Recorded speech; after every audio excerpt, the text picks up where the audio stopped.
I was also in prison for 4 years, and I wrote a book, From Privilege to Prison. I came from Upper Arlington. I remember when I was in prison, I took every prison program, and I walked, this is for the families of the incarcerated, and people like you, because all on the same page. Because when I got into the prison system, I realized there was a lot of serious problems. But besides that, I work on that every day. I'm the founder of In the Name of Justice, like I said, this is my book. But when I came home from prison, I remember right before I was leaving my chaplain, I told my mom came, it was a day where your parents could come and sit with you through a church service. And she was saying, getting out is not, and this is what I teach you need to stay out and not get out plan.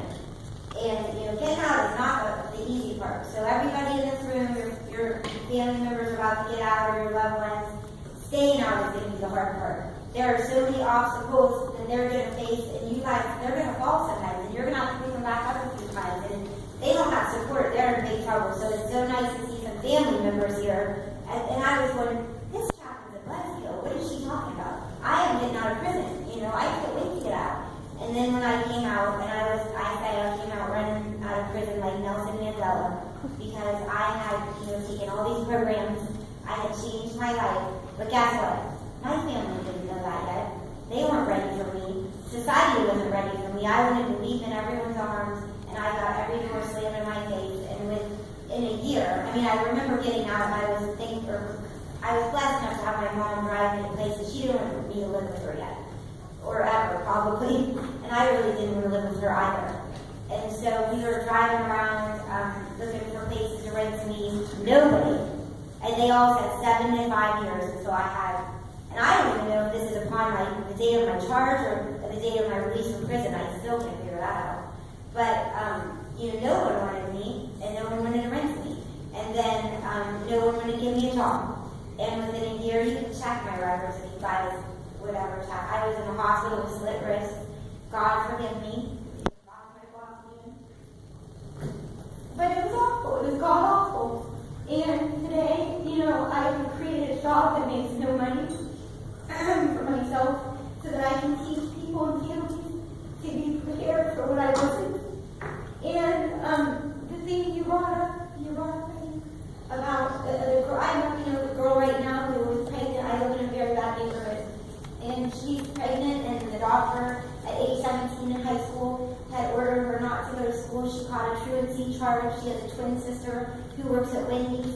She is 17. She cannot get a job. And basically, this is probably the beginning, possibly, of her career.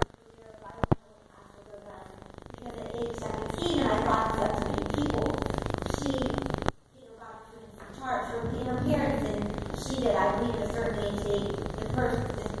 the teenagers responsible. But I work with people from all age brackets. This happens too.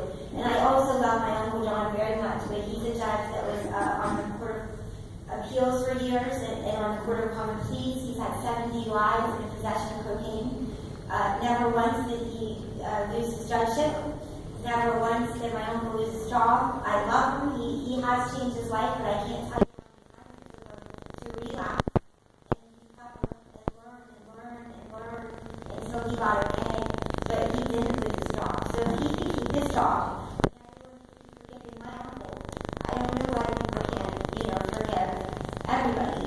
We all, like she said, we all slip and fall on ice the same way.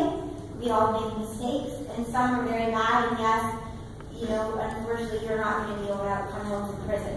But most people are coming out, and I believe 70% of them that go back didn't have a job when they go back. And thank you for your time. Also, probation officer issues. When you have a job, you have to go to probation every week, and the